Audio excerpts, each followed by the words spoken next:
নির্বাচনের হাওয়া বেশ জোরেশোরে বইছে। রাজধানী ঢাকা সহ দেশের বিভিন্ন প্রান্তেই আলোচনার একটি এখন বিষয়, শেষ পর্যন্ত বিএনপির দিক থেকে কে প্রার্থী হচ্ছেন, শেষ পর্যন্ত আওয়ামী লীগের দিকে কে প্রার্থী হচ্ছেন এবং কাদের মধ্যে প্রতিদ্বন্দ্বিতা হচ্ছে, নির্বাচনে কার অবস্থান কতটুকু ভালো।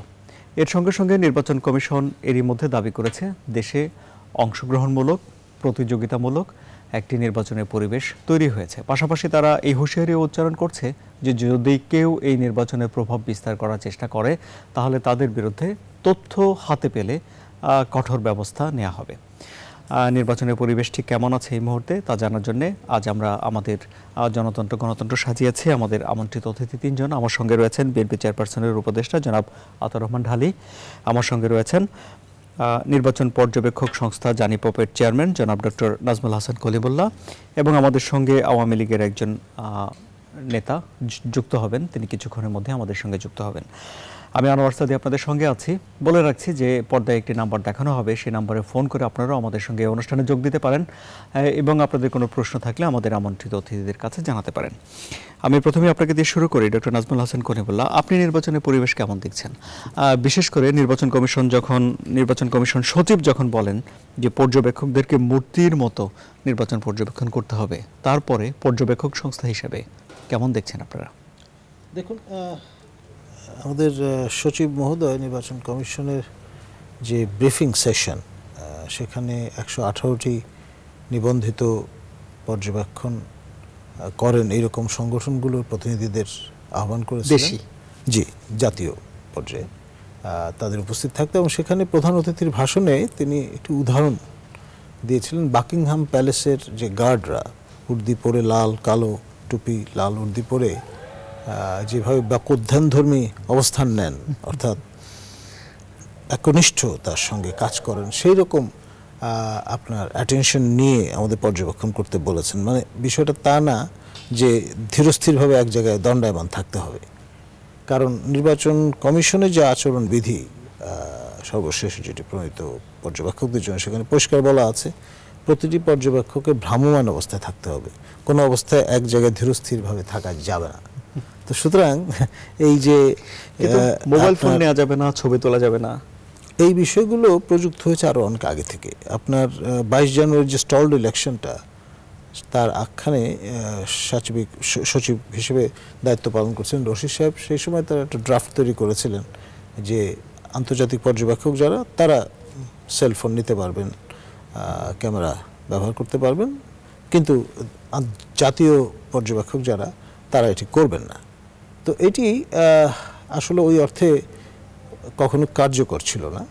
আপনার একটা বিষয় স্যাক্রোসেন্ট, সেটি হচ্ছে যে গোপন কক্ষ, যেখানে কেউ যাবেন না নির্ধারিত ব্যক্তি ছাড়া, এবং কোনো রকমের ছবি ফুটেজ এগুলো নেওয়া যাবে না, এটা সবাই এগ্রি করেন, কারণ ভোটের গোপনীয়তাটা হচ্ছে একেবারে ইউনিভার্সাল একটা বিষয়, যেটা কোনোভাবেই কম্প্রোমাইজ করা যাবে না।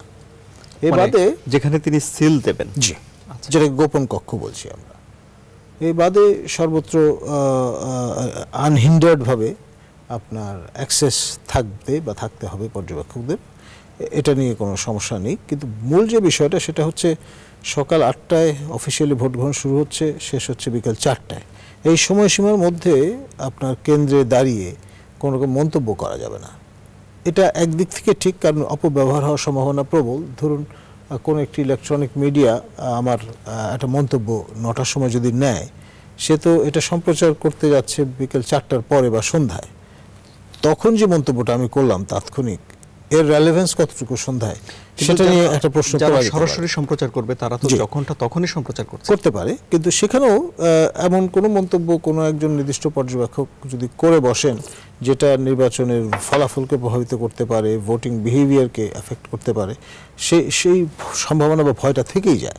কারণ এখানে ধরুন মোবিলাইজেশন হয়, হাজার হাজার পর্যবেক্ষক থাকেন, সবাই তো এক মাপের লোক নন, এক ধরনের গ্রুমিংয়ের লোক নন, তো ফলে ব্যত্যয় ঘটতেই পারে। তো সেই রিস্কটা কিন্তু কমিশন নিতে পারে না, আমরা এটা অ্যাপ্রিসিয়েট করি। জি, জনাব আতাউর রহমান ঢালী, জনাব নাজমুল হাসান কলিমুল্লাহ, নির্বাচন কমিশনের যেই উদ্যোগ, যে পর্যবেক্ষকদের বিষয়ে তাকে স্বাগত জানাচ্ছেন, আপনারা কিভাবে দেখেন? আমরা তো সবসময় জাতীয় এবং আন্তর্জাতিক পর্যায়ের পর্যবেক্ষক যাতে নির্বাচন পর্যবেক্ষণ করে। আমরা যেহেতু এটা সুষ্ঠু নির্বাচনের জন্য, নির্বাচন কমিশন এবার বলেছেন শুধু অংশগ্রহণমূলক, আমরা শুধু অংশগ্রহণমূলক বলি না, ফ্রি, ফেয়ার অ্যান্ড অ্যাকসেপ্টেবিলিটি থাকতে হবে। সেই নির্বাচনে দেশি বিদেশি পর্যবেক্ষকরা তারা পর্যবেক্ষণ করে এই 4টা ক্যাটাগরি ঠিক হলো কিনা তারা তাদের মূল্যায়ন দেবে। সেক্ষেত্রে আমাদের নির্বাচন কমিশনের যে জনাব ডক্টর কলিমুল্লাহ এই লাইনে অত্যন্ত বিজ্ঞ এবং অভিজ্ঞ, এবং বিজ্ঞভাবেই উনি জিনিসটা এখানে উঠিয়ে ধরেছেন। তো ওনার সাথে আমি কিছু যোগ করতে চাই। সেটা হচ্ছে যে আইনগুলো আছে, সে আইনের ভিতরে কোথাও কি লেখা আছে যে ইলেকট্রনিক্স মিডিয়ার সাথে বা কোনো মিডিয়ার সাথে বা সংবাদপত্রের প্রতিনিধির সাথে এরা কথা বলতে পারবে না? একটা হলো কি কথা বলবে, এটা একটা জিনিস, কিন্তু কথাই বলতে পারবে না এটা আরেক জিনিস। থাকতে পারে যে এই ধরনের কথা বলতে পারবে না। আর আপনি যেটা বললেন কলিমুল্লাহ সাহেব, যে ওনারা উদাহরণ দিতে গিয়া এটা বলেছেন স্ট্যাচুর মতো না, এটা হয়তো রূপক অর্থে বুঝে থাকতে পারেন। কিন্তু আমার প্রশ্ন, নির্বাচন কমিশন, আমি জানি না অভ্যন্তরে কি আছে, আমাদের দেশের 2টি পুরাতন নির্বাচনের জন্য পর্যবেক্ষক সংস্থা, একটি হচ্ছে ফেমা, সম্ভবত আপনার জানিপোপের সমসাময়িক, ব্রতি এটাও একটু পরে। এই 2টি কি কারণে তাদের নির্বাচন কমিশনের যে পর্যবেক্ষক লিস্ট থেকে তাদেরকে বাতিল করেছে, ব্যাখ্যা আমার জানা নেই। আপনি যদি চান তাহলে আমি একটু ক্লারিফিকেশন দিয়ে দিই অন দেয়ার বেহাফ। ফেমা এবং ব্রতি যে গণবিজ্ঞপ্তিটা দেয়া হয়েছিল তার একটা ডেডলাইন ছিল, এই ডেডলাইনের পরে তারা দরখাস্ত করেছেন। তো ন্যাচারালি ডেডলাইন যদি আপনি অনার না করেন, যে কোনো ব্যক্তি সংক্ষুব্ধ হয়ে কিন্তু কোর্টে গিয়ে নির্বাচন কমিশনের বিরুদ্ধে মামলা করে দিতে পারে যদি সেটা অনার না করে। এবং ফেমার যিনি প্রেসিডেন্ট, তিনি অন রেকর্ড লাইভ প্রোগ্রামে আমার সঙ্গে এরকম আপনার মতো গেস্ট ছিলেন, তিনি বলেছেন যে দোষটা তাদের, তারা যথাসময়ে সেটা জমা দেননি, এটার জন্য কোনো অ্যাসপারশন নেননি মানে কমিশনের উপরে। আপনার কথাকে সত্যি ধরেই মানে ফ্রম হর্সেস মাউথ, আমি তার মুখ থেকে শুনছি। দ্যাটস ফাইন, বাট একটা হলো অ্যাডমিনিস্ট্রেটিভ, আরেকটা হলো নৈতিক। না, আমার একটা প্রশ্ন আপনার কাছে, সেটি হলো যে যারা নির্বাচন পর্যবেক্ষক সংস্থা আছে, সংস্থার একজন প্রধান আছেন, তিনি সংস্থার পক্ষ থেকে তাদের অবস্থান তুলে ধরবেন এবং তারা অনেক প্রতিনিধির মাধ্যমে বেশ কিছু কেন্দ্রে পর্যবেক্ষণ করবেন। যদি প্রত্যেক কেন্দ্রের এক একজন প্রতিনিধি প্রত্যেক কেন্দ্র থেকে বলা শুরু করে, তাহলে বিশৃঙ্খলা তৈরি হবে কিনা? সেটার জন্য তাদের গাইডলাইন থাকা উচিত। নির্বাচন কমিশন এই পর্যন্ত, নির্বাচন কমিশন তো বলছে যে আপনারা যাবেন, মূর্তির মতো পর্যবেক্ষণ করবেন, আপনারা বক্তব্য দেবেন না, আপনারা ছবি তুলবেন না। এটা কোনো গাইডলাইন হতে পারে? দিস ইজ এ আনপ্রেসিডেন্টেড টক, এটা নজিরবিহীন। সুপ্রিয় দর্শক, আমি আপনার কাছে আলোচনা আসছি। আমাদের সঙ্গে আওয়ামী লীগ নেত্রী অ্যাডভোকেট সাজেদা খানম যুক্ত হয়েছেন, আপনাকে স্বাগত জানাচ্ছি। আলোচনা করছিলাম আমরা যে নির্বাচনে যারা পর্যবেক্ষক আসছেন, পর্যবেক্ষকদের আচরণবিধি কেমন হচ্ছে, কে কিভাবে নিচ্ছে। জনাব আতাউর রহমান ঢালী বলছেন যে এই যে নির্বাচন কমিশনের সচিব যেই গাইডলাইন নীতিমালা পর্যবেক্ষকদের দিচ্ছেন তা নজিরবিহীন, আপনি কি বলবেন? আপনাকে অনেক ধন্যবাদ। আপনার মাধ্যমে যারা আলোচক রয়েছেন তাদেরকে অভিনন্দন। সামনে নির্বাচনে এই হাওয়ার মধ্যে আমরা যে বসছি এবং নির্বাচনী আলোচনা করছি, এটাও কিন্তু একটা পজিটিভ বিষয়। আমাদের বিশেষ করে নির্বাচন পর্যবেক্ষণ যারা করে তাদের মধ্যে অন্যতম সংস্থা হচ্ছে আমাদের কলিমুল্লাহ ভাই আছেন এখানে, তো সে জানিপপ আছেন। তো যাই হোক, এখানে আমাদের বড় বিষয়টা হচ্ছে যে নির্বাচন কমিশনের সচিবের কি দায়িত্বটা। আমরা এটা জানি যে কোনো একটা অর্গানাইজেশন, তার যে সচিব থাকেন, সাচিবিক দায়িত্ব, সে এক্সিকিউটিভ হেড কিন্তু সে। তো সেক্ষেত্রে নির্বাচনের যে প্রক্রিয়াটা এবং নির্বাচনে যে পর্যবেক্ষক সম্পর্কিত যে বিষয়গুলো আছে, সেগুলি সব কিছুই কিন্তু তার সে এক্সিকিউশন করে। সুতরাং সে কিন্তু যে যা কিছু বলছে আমি মনে করি না যে কোনো কিছুই আপনার ধারণার বাইরে কিংবা অগণতান্ত্রিক কিংবা তার পাওয়ার এক্সেসের বিষয়ে কোনো ভায়োলেশন সে করছে, আমি এটা মনে করি না। মূর্তি কি তাহলে পর্যবেক্ষণ করতে পারে? মূর্তির মতো দাঁড়িয়ে পর্যবেক্ষণ? আমি এই কথাটা আসলে কয়েকদিন ধরে আলোচিত হচ্ছে, মূর্তি বিষয়ে উনি কি বলতে চেয়েছেন সেই বিষয়টা আসলে আমরা যে কোনো একটা কথা ধরেই সেই কথাটা নেগেটিভ সাইডটা আমরা চিন্তা করি। মূর্তি মানে কি? আসলে তো পর্যবেক্ষকরা পর্যবেক্ষণ করবেন এবং সেখানে তারা শুধু পর্যবেক্ষণই করবেন, যদি তাদের কোনো রকমের কোনো অসঙ্গতি তাদের চোখে ধরা পড়ে সেটা তারা আইন অনুযায়ী তারা সেইভাবে করবেন। আসলে তো ওই অর্থে উনি বলেছেন, হয়তো হতে পারে এরকম কোন অর্থে। অর্থাৎ মূর্তি মানে তো মূর্তি না, সে কিন্তু পর্যবেক্ষণের জন্য এখানে গিয়েছেন। পর্যবেক্ষণটা কি? আপনি দেখছেন, আপনি বুঝছেন, তারপরে আপনার যে প্রতিক্রিয়াটা সেটি আপনি আপনার পর্যবেক্ষণ হিসেবে আপনার যেভাবে দায়িত্বটা আপনি সেইভাবে দায়িত্বটা পালন করবেন। ওই অর্থে হয়তো উনি বলতে চেয়েছেন, এটা দ্যাটস ইট, অন্য এর বাইরে মনে হয়। জনাব নাজমুল হাসান কলিমুল্লাহ, আপনার দীর্ঘদিনের অভিজ্ঞতা আছে নির্বাচন পর্যবেক্ষণের বিষয়ে। নির্বাচন পর্যবেক্ষক ছাড়া নির্বাচন কি সুষ্ঠু হয়? দেখুন, এটা বিভিন্ন স্টেট অফ ডেমোক্রেসিতে এক একটি দেশ বিলং করে। আমরা ইলিবারাল স্টেট থেকে ক্রমে লিবারাল স্টেটের দিকে অগ্রসরমান, আমাদের উন্নয়নের অভিযাত্রার মতোই। তো এখানে একটা সময় ছিল যখন সামরিক শাসন জারি ছিল, একটা সময় ছিল যখন পরোক্ষ সেনা সমর্থিত সরকার ছিল। সেই রকম অবস্থায় এরশাদ শাসন আমলে 86 সনে আপনার উপজেলা নির্বাচনের সময় প্রথম আমাদের দেশে নির্বাচন পর্যবেক্ষণের ব্যাপারটি চালু হয়। Father F W. টিমির নেতৃত্বে CCHRB, coordinating council for human rights in Bangladesh উদ্যোগে প্রথম বাংলাদেশে জাতীয় পর্যায়ে আপনার পর্যবেক্ষণটি নিশ্চিত করা হয়েছিল। পরবর্তীতে 91 সংসদ নির্বাচনের সময় প্রথমবারের মতো আন্তর্জাতিক পর্যবেক্ষকরা আমাদের এই নির্বাচন পর্যবেক্ষণে আসেন। আমার যতদূর মনে পড়ে, national Democratic institute for international affairs একটা টিম পাঠিয়েছিল 5 সদস্য বিশিষ্ট, এবং সেই থেকে জাতীয় এবং আন্তর্জাতিক পর্যবেক্ষকরা বিভিন্ন পর্যায়ের নির্বাচন পর্যবেক্ষণ করে এসছেন এ পর্যন্ত। এইবারের যে ব্যতিক্রমটা আমরা লক্ষ্য করছি, আপনার ইউরোপিয়ান ইউনিয়ন বলুন, তারপর national Democratic institute for international affairs বলুন, কিংবা আপনার ইন্টারন্যাশনাল রিপাবলিকান ইনস্টিটিউট বলুন, এরা সবাই আপনার এক ধরনের অ্যাসেসমেন্ট টিম পাঠাচ্ছেন। এখন অ্যাসেসমেন্ট এক ধরনের পর্যবেক্ষণ, নির্বাচন পূর্ব যে অধ্যায় আছে সেই ক্ষেত্রে, এবং এখানে অ্যাসেসমেন্টটা বিশেষজ্ঞ শ্রেণীর মানুষই করে থাকেন, যারা নির্বাচন পর্যবেক্ষণ বিষয়ে দীর্ঘদিনের অভিজ্ঞতা সম্পন্ন এবং জাতীয় আন্তর্জাতিক পর্যায়ে বিভিন্ন দেশে কাজ করেছেন এই রকমের ব্যক্তিরা। যেমন ইউরোপিয়ান ইউনিয়ন থেকে 2জন বিশেষজ্ঞ এসছেন, তারা অন দ্য গ্রাউন্ড আছেন, বিভিন্ন স্টেক হোল্ডারের সঙ্গে মিট করছেন। আর ন্যাশনাল ডেমোক্রেটিক ইনস্টিটিউটের পক্ষ থেকে 5 সদস্য বিশিষ্ট একটা টিম ইতিমধ্যে তারা একটা মিশন নিয়ে এসেছিলেন, ঘুরে গেছেন, তাদের রিপোর্টও রিলিজ করেছেন। এখন দ্বিতীয় যে টিমটা আজকে তারা ঢাকায় এসছেন এবং আগামীকাল থেকে তাদের কাজ শুরু করবেন, 5 তারিখ পর্যন্ত থাকবেন 3 মেম্বার টিম। এই যে অ্যাসেসমেন্ট টিম, সেটা কিন্তু এনডিআইয়ের assessment team. IRI 1 member team তারা এসে ঘুরে গেছে। তারপর আপনার আনফ্রেলের একটা টিম ইতিমধ্যে ঘুরে গেছে। না, ইউ তো বলছে যে তারা নির্বাচনের পর্যবেক্ষক পাঠাবে না। এটা কারণ আছে, ওনারা যে বিষয়টা বলবার চেষ্টা করেছেন যে তাদের লজিস্টিক প্রিপারেশনটা নেই। এখন এই রকমের একটা পজিশন কেন তারা নিয়েছিলেন? কারণ মাস 3 আগে পর্যন্ত আমাদের দেশে পরিস্থিতি যেমন ছিল যে এক ধরনের আনসার্টেনিটি বিদ্যমান ছিল, পার্টিসিপেটিভ ইলেকশন হয় কিনা, প্রতিদ্বন্দ্বিতামূলক নির্বাচন হয় কিনা। যদি নাই হয়, এখন ব্যাপারটা ট্যাক্স পেয়ারের মানি তো খরচ হবে, জাস্টিফাই করবেন কি করে? এখন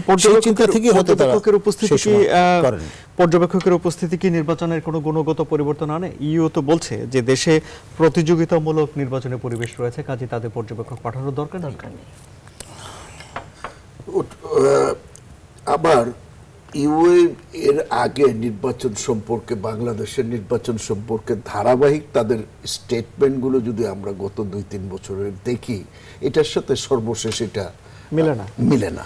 স্বাভাবিক, 3 বছর আগে অনেক অনিশ্চয়তা ছিল, বিএনপি নির্বাচনে যাবে কিনা, সেটা ভিন্ন জিনিস। আমাদের কিন্তু এখন তো সেই অনিশ্চয়তাগুলো নেই। আমাদের যারা ডেভেলপমেন্ট পার্টনার আছে তারা অনেক কিছু ওনাদের মতো করেই মূল্যায়ন করে, ওনাদের রাজনীতি, ওনাদের অর্থনীতি, ওনাদের আমাদের দেশের উপরে প্রভাব, সব কিছু মিলিয়েই ওরা করে।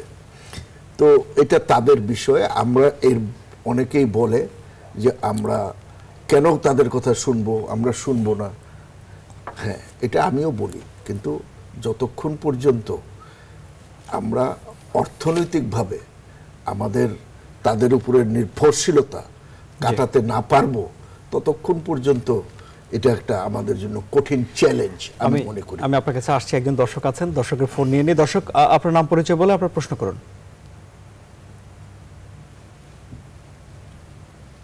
আমরা শুনতে পাচ্ছি না, বলুন। দুঃখিত, আপনি বলছেন যে বাংলাদেশ যদি অর্থনৈতিকভাবে আরো সচ্ছল হয়ে ওঠে তাহলে পর্যবেক্ষকদের গুরুত্ব দেওয়ার কোনো বিষয় থাকবে না? তখন ডেমোক্রেটিক প্রসেসটা, ওই যেটা কলিমুল্লাহ সাহেব একটা চমৎকার কথা বলেছেন, যেটা নির্ভর করে গণতান্ত্রিক বিকাশের কোন অবস্থায় আমরা আছি। তো অর্থনৈতিক যদি সার্বিক আপনি উন্নয়ন ধরেন, বিএনপি কি মনে করে? এই আওয়ামী লীগ তো বলছে যে ব্যাপক উন্নতি হচ্ছে, উন্নয়ন হচ্ছে, এবং সেই উন্নয়নের ধারাবাহিকতা রক্ষা করে তাদেরকে ক্ষমতায় আনা এদেশের মানুষের উচিত। বিএনপি কি মনে করে এই উন্নয়নের নিরিখে বাংলাদেশের গণতন্ত্রের অবস্থা কি, কোন পর্যায়ে আছে? আমি গণতন্ত্র তিনটা উন্নয়নের জন্য যে চারটা জিনিস দরকার। প্রথমত, যে বিদেশি ইনভেস্টমেন্ট, এখানে এফডিআই কত পার্সেন্ট আছে। জি। সেকেন্ড, আমার প্রোডাকশন কি পর্যায়ে আছে, আমার কর্মসংস্থান কি পর্যায়ে আছে, আর আমার এই যে বন্টনটা কি অবস্থায় আছে। এই চারটার সাথে কিন্তু আমার মনে হয় উন্নয়ন সরাসরি জড়িত। হ্যাঁ, আওয়ামী লীগ উন্নয়ন বলতে যেটা আমার মনে হয় যে যেটাকে কি বলে, রাস্তাঘাট, এগুলো উন্নয়নের একটা অংশ। তারপরে পদ্মা সেতু, অবকাঠামোর দিকে কিছু তারা নজর দিয়েছে। এটারও হয়তো আমার কাছে কারণ ভিন্ন, আপার কাছে কারণ ভিন্ন হবে। তো মূল বিষয় হলো আপনাকে দেখতে হবে। কেন ভিন্ন হবে? কেন ওনারা কি বলবেন যে এটি দেশপ্রেম, আপনি কি বলবেন যে দেশপ্রেম না? না, এটাও দেশপ্রেম, কিন্তু এটার সাথে এগুলির যে আপনার যে এগুলির যে মূল্যায়ন, অর্থনৈতিক ভাবে প্রাক্কলন, এটা অনেক বেড়ে গেছে। পদ্মা সেতু তো বেড়ে গেছে বিভিন্ন কারণে, এটা তো জনগণের উপরে আসে। বিভিন্ন ফ্লাইওভারগুলো দেখবেন আপনার 1 বছরের জায়গায় 3 বছর, প্রকল্পের খরচ বেড়েছে, প্রকল্পের সময় বেড়েছে, ব্যয় বেড়েছে, এটা জনগণের উপরে পড়ে। তা আমি যেই কথাটি বলতেছিলাম, আপনার কর্মসংস্থান কত পার্সেন্ট বেড়েছে গত 5 বছরে? বাড়েনি। আপনি উৎপাদন বাড়েনি। আপনি ফরেন ইনভেস্টমেন্ট আপনি দেখেন সেই পরিমাণ আসেনি। তাহলে সার্বিক যে উন্নয়ন বলতে আমরা যা, এবং আপনি নিশ্চয়ই বলবেন যে বৈষম্য আছে। বৈষম্য তো অবশ্যই আছে। একজন দর্শক আছে, আর একটু 1 সেকেন্ড আমি শেষ করি। দর্শকের লাইন কেটে যাবে, আমি ওনার ফোন নিয়ে আপনার কাছে আমি আসবো এক্ষুনি। সুপ্রিয় দর্শক, আপনার নাম পরিচয় বলে আপনার প্রশ্ন করুন। জি, আসসালামু আলাইকুম। বলুন। ওয়ালাইকুম সালাম। জি, আমি খোরশেদ আলম বলছিলাম ডেমরা থেকে। বলুন। জি, আমি যে অধ্যাপক কলিমুল্লাহ স্যারের কাছে একটা প্রশ্ন করতে চাই। জি, আচ্ছা। সেটা হচ্ছে, উনি নির্বাচন কমিশনে গিয়েছেন, ওই যে নির্বাচন পর্যবেক্ষক বিষয়ে কথা বলেছেন। তো নির্বাচন কমিশন যেটা সচিব যেটা বললো যে নির্বাচনটা ওনারা পর্যবেক্ষণ করবে মূর্তির মতো দাঁড়িয়ে, কোন ধরনের রিপোর্ট কোনো কিছু করতে পারবে না। তো এটা কোন ধরনের পর্যবেক্ষণ? যদি ওনারা কোনো ধরনের কিছু বলতেই না পারে, কোন ধরনের পর্যবেক্ষণ? এটা আমার কাছে আমার প্রশ্ন। এই বিষয় নিয়ে আমরা আলোচনা করেছিলাম, তারপরে আমি আপনার কাছে পরে আসবো। আমি একটু অ্যাডভোকেট সঞ্জয়দা খানমের কাছে যাই। আতাউর রহমান ঢালি বলছেন বিনিয়োগ যথেষ্ট নয়, উৎপাদন পর্যাপ্ত নয়, কর্মসংস্থান সবার হয়নি, অনেকে বেকার এবং দেশে বৈষম্য আছে। কাজে ওনার বিবেচনায়, ওনার মতে দেশে উন্নয়ন হয়নি। কি বলবেন আপনি? সার্বিক উন্নয়ন হয়নি বলতে। আসলে আমার খুব ভালো লাগছে যে উনি একটা কথা অন্তত স্বীকার করেছেন যে রাস্তাঘাটের উন্নয়ন, পদ্মা ব্রিজের কথা উনি বারবার বলছিলেন। যে পদ্মা ব্রিজের কথা মানে বিএনপি নেত্রী বলেছিল যে এটা জোড়াতালি দেওয়া, ওখান থেকে ওখানে উঠা যাবে না। যাই হোক, শেষ পর্যন্ত তারা পদ্মা সেতুর বিষয়টা কিন্তু পজিটিভ। এটা আমার কাছে ভালো লাগছে এই জন্যই যে তারা এটা স্বীকার করছে যে পদ্মা সেতুর মতো এত বড় প্রজেক্ট এই বাংলাদেশে সম্ভব হয়েছে, এই স্বাধীন বাংলাদেশে সম্ভব হয়েছে। এটি কিন্তু একটা পজিটিভ সাইন আমি মনে করি। উনি বলেছেন ইনভেস্টমেন্টের কথা, প্রোডাকশনের কথা, কর্মসংস্থানের কথা, বন্টনের কথা, সব কিছু মিলিয়ে আমি তার কাছে প্রশ্ন রাখতে চাই যে ইনভেস্টমেন্ট বেড়েছে। আমি বলতে চাই ইনভেস্টমেন্ট বেড়েছে, না বাড়লে আপনি বলবেন বাড়েনি। আমাদের প্রোডাকশন বেড়েছে, আমাদের রেমিটেন্স অবশ্যই বেড়েছে। আমাদের রপ্তানি না হলে কিন্তু আমাদের এগুলো সম্ভব হতো না। আমাদের রপ্তানি বেড়েছে, আপনার রেমিটেন্স বেড়েছে, রিজার্ভ বেড়েছে। চিন্তা করতে পারেন আমাদের 33 বিলিয়নের বেশি আমাদের এখন রিজার্ভ আছে। একটা দেশ, যে দেশটা নাকি এগিয়ে যাচ্ছে, আপনার মাথাপিছু আয় বেড়েছে, আপনার শিক্ষার মান বেড়েছে, আমাদের কর্মসংস্থান বেড়েছে। সারা বিশ্বে বাংলাদেশে কর্মসংস্থান বেড়েছে বলেই আমাদের কিন্তু মানে রেমিটেন্স কিন্তু অনেক বেড়েছে।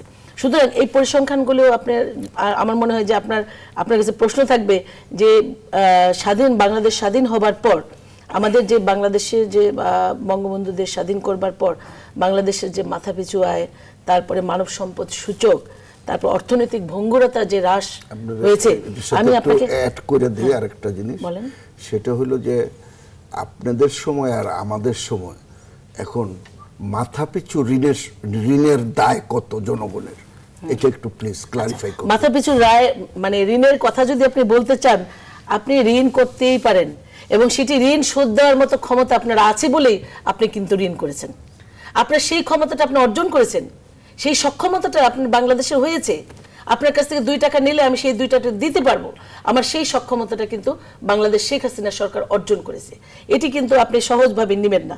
আপনি মানব সম্পদ সূচক আপনি দেখেন যে প্রয়োজন ছিল বাংলাদেশে মানে 66, বাংলাদেশ কিন্তু ইতিমধ্যে অর্জন করেছে 72.9। সুতরাং এই যে আমাদের যে মাথাপিছু আয় আপনি দেখেন যে কত গুণ বেড়েছে। আমাদের মাথাপিছু আয় এই গতিতে বাড়লে আমরা কিন্তু আমাদের লক্ষ্য যে ভীষণ, এই বর্তমান সরকারের প্রধানমন্ত্রী জাতির পিতার কন্যা কিন্তু একটি ভীষণ নিয়ে এগোচ্ছেন। যে ভীষণ উনি দিয়েছেন 2021 সালের মধ্যে বাংলাদেশ মধ্যম আয়ের দেশ এবং 41 সালের মধ্যে বাংলাদেশ উন্নত দেশ। এবং আরেকটি বড় বিষয় হচ্ছে তার সাহস আছে বলেই, সততার যে সাহস, সেই সাহসটা আছে বলে উনি কিন্তু ইতিমধ্যে 2200 সালের একটা বদ্বীপ প্রকল্প করেছেন উনি। হ্যাঁ, 100 বছরের প্রকল্প এটা। সুতরাং এই যে আমাদের যে পথ চলা, বাংলাদেশের যে পথ চলা এবং উন্নয়নের কথা আপনি বলছেন, উন্নয়নের মহাসড়কে যে বাংলাদেশ দাঁড়িয়েছে তাতে কোনো সন্দেহ নেই।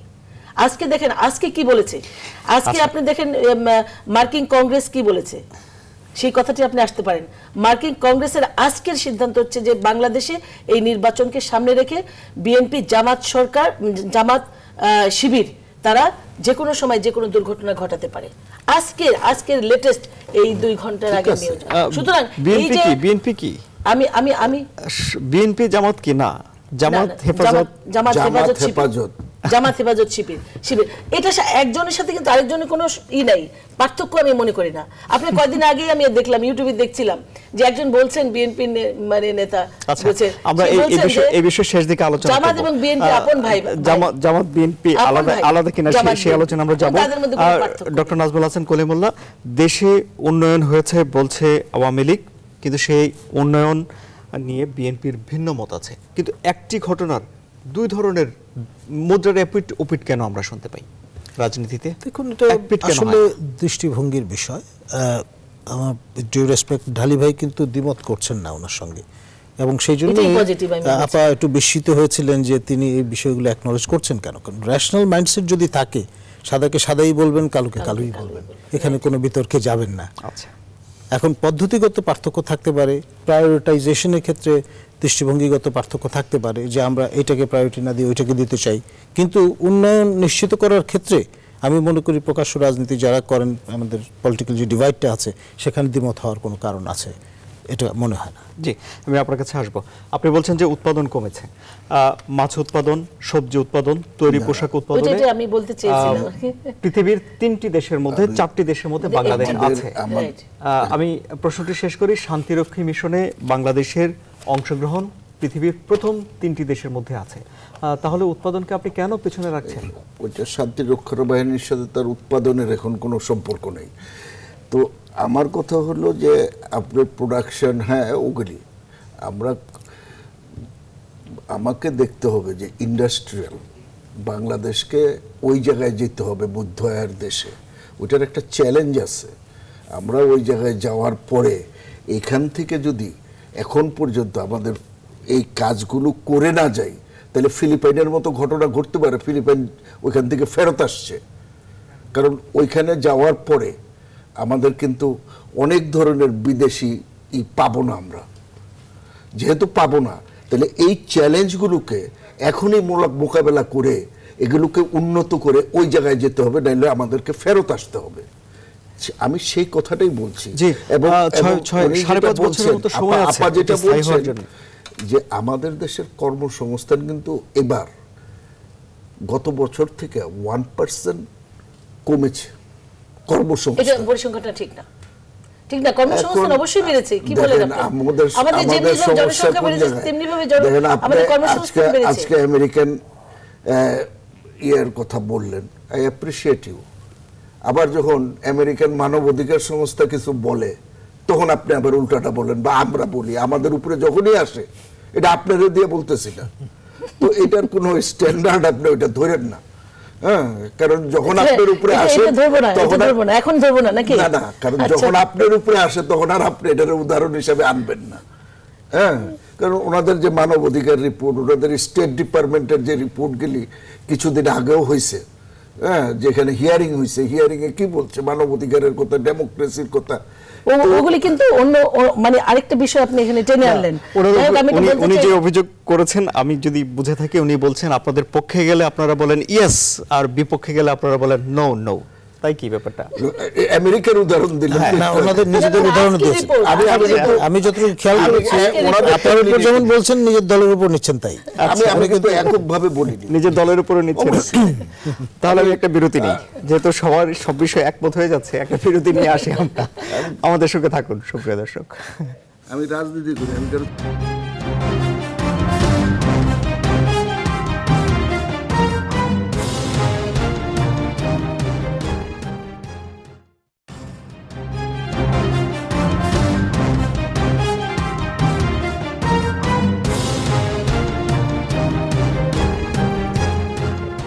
খুবই ভালো। আবারও স্বাগত। আপনারা দেখছেন জনতন্ত্র গণতন্ত্র। জনাব আতাউর রহমান ঢালী, বিএনপি একাধিক মানুষকে, একাধিক নেতাকে মনোনয়ন দিয়েছে, তারা সবাই মনোনয়নপত্র জমা দিয়েছেন। কোনো আসনে 3 জন মনোনয়নপত্র জমা দিয়েছেন, একজন থাকবেন, বাকি অপর একজন বা একাধিকজন তাদেরকে নির্বাচনের আগে ফিরে যেতে হবে। কোনো রকমের গৃহবিবাদ, কোন্দলের আশঙ্কা নেই? ক্ষোভের, ধন্যবাদ আপনাকে। বঞ্চিত হওয়ার ক্ষোভ, আশঙ্কা থাকতেই পারে, এটা জনগণের ভিতরে বা আপনাদের যারা আছে, আমাদের দলের ব্যাপারে আশঙ্কা খুব কম। আশঙ্কা এই কারণেই কম, বিএনপি আমি বলবো যে অত্যাচারিত হতে হতে, নিগৃহীত হতে হতে বিএনপির কর্মীদের দেওয়ালে এখন পিঠ ঠেকে গেছে, পিছানের কোনো রাস্তা আর নাই। কাজেই এখানে কোন্দলটা হবে না আমি বলি না, পার্সেন্টেজ হবে অনেক কম। আমরা কৌশল, কেননা তাদের জন্য, বিএনপির জন্য এটা যেমন চ্যালেঞ্জ, আওয়ামী লীগের জন্য এই ইলেকশন অত্যন্ত চ্যালেঞ্জ। কেন? আওয়ামী লীগের জন্য, আওয়ামী লীগ ক্ষমতায় থেকে নির্বাচন করতেছে, এই নির্বাচনটা যদি সুষ্ঠু না হয়, এই নির্বাচনটা যদি সঠিকভাবে না হয়, it's a challenge for them. এটা তাদের একটা বিশাল, শেখ হাসিনা বারবার বলতেছে প্রধানমন্ত্রী যে দলীয় সরকারের অধীনে নির্বাচন, তাদের চ্যালেঞ্জ আছে না তাদের, যে দলীয় সরকারের নির্বাচন স্বাধীন হয়, নিরপেক্ষ হয়। উনি বারবার বলতে, যদি এটা না হয় তো it's a challenge for them, তাদেরও অস্তিত্বের প্রশ্ন আসবে যদি না হয়। হ্যাঁ, এখনো সেই মানে নিরপেক্ষ হওয়ার সম্ভাবনা দেখছি না। এই যে নির্বাচন কমিশনের কথা আবার ফেরত আসি, আপনি দেখছেন যে 28 তারিখের পরে এই নির্বাচন কমিশন বলছে যে কোথাও কোনো ঘটনা, নির্বাচন আচরণ বিধির কোনো লঙ্ঘন হয়নি। 269 জন মানে অফিসার সারা দেশে নিয়োগ দিয়েছেন, কেউ কিন্তু একটা রিপোর্ট পাঠায় নেই যে কোথাও কোনো নির্বাচন আচরণ বিধি লঙ্ঘন করেছেন কিনা। এটা আমি বিএনপির হয়ে বলতে চাই না, ইলেকট্রনিক মিডিয়া, নির্বাচন কমিশনের কর্মকর্তারা স্বতঃপ্রণোদিত হয়ে আচরণবিধি লঙ্ঘনের ঘটনাগুলিকে খুঁজে বের করেন, নাকি তারা অভিযোগ পেলে সে অনুযায়ী ব্যবস্থা নেন? কোনটি? নির্বাচন যারা ওখানে কর্মকর্তা আছে শুধু অভিযোগ পেলেই নির্বাচন কর্মকর্তারা এটা করবে, তাদেরকে দায়িত্ব হচ্ছে যাতে আচরণবিধি লঙ্ঘন না হয় সেটা দেখা। যদি কেউ করে তাদের দায়িত্ব শুধু অভিযোগ পেলেই করানো। হ্যাঁ, আমি আপনার কাছে আবার আসবো। অ্যাডভোকেট সঞ্জয়দা খানম, আওয়ামী লীগ গত 10 বছর ধরে ক্ষমতায় আছে। আওয়ামী লীগের লোক সংখ্যা বেশি, নেতাও বেশি, মনোনয়ন তো আর সবাই পাবেন না 300-র বেশি। বাকিরা কি যে মনোনয়ন পাবেন তাদেরকে সহায়তা করবেন? দল সেই পরিবেশ নিশ্চিত করতে পেরেছে? আর একটু সহজ করে বলি, যারা মনোনয়ন পেয়েছেন তাদের বিজয় কি যারা মনোনয়ন পাননি তাদের ইচ্ছা অনিচ্ছার উপর নির্ভর করবে? আসলে আমি প্রথমে একটি কথাই বলতে চাই, যেটি হচ্ছে যে আমাদের আতাউর ভাই বলেছেন যে এই কথাটি, যে ওনার দলের কথা বলেছেন, সেক্ষেত্রে আমি একটু প্রশ্ন রাখতে চাই।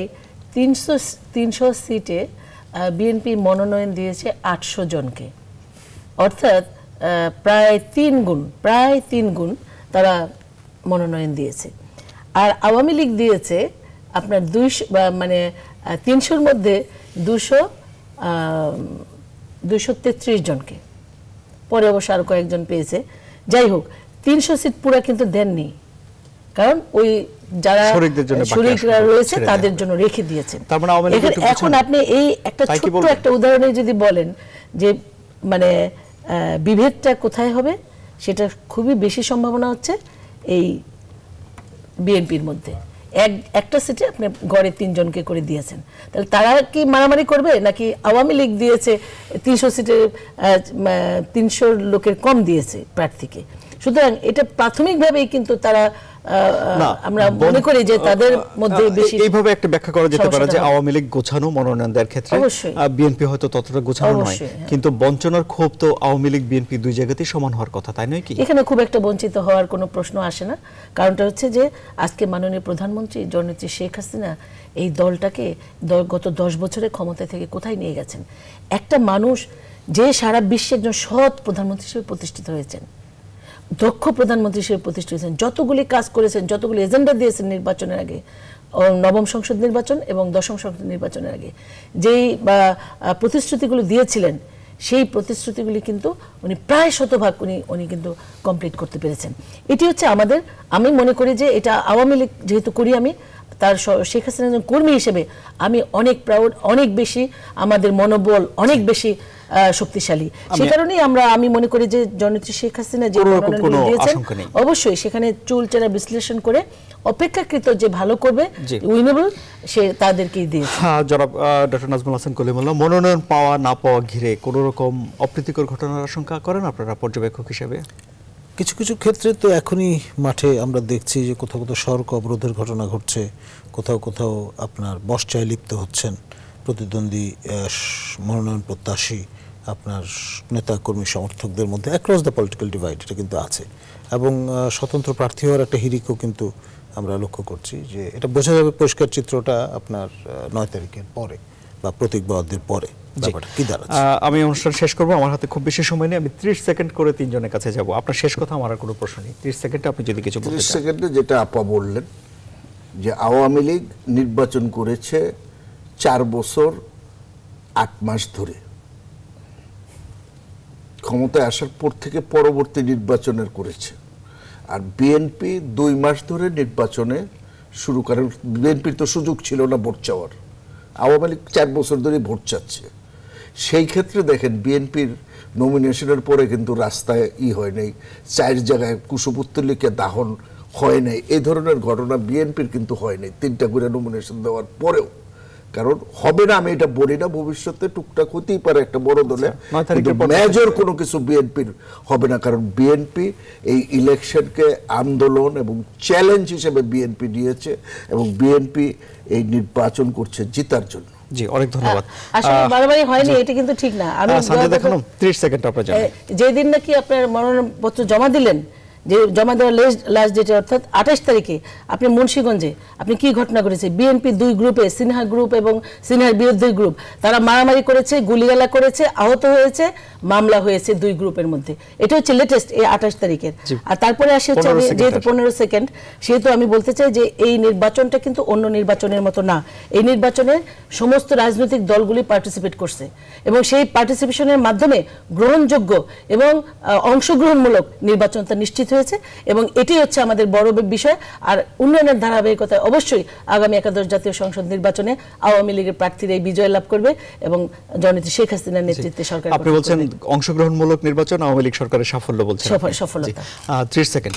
আমাদের প্রত্যাশা থাকবে শেষ অবধি পলিটিক্যাল ডিভাইডের অ্যাক্রস দ্য লাইন যারাই যেখানে আছেন তারা শেষতক নির্বাচনে প্রতিদ্বন্দ্বিতায় থাকবেন, তাহলেই অংশগ্রহণমূলক এবং প্রতিদ্বন্দ্বিতামূলক একটা নির্বাচন অনুষ্ঠিত হবে এবং তার মধ্য দিয়ে আমরা সঠিক আপনার প্রার্থীদেরই নির্বাচক মণ্ডলী যাদের নির্বাচিত করবেন তাদের খুঁজে পাবো।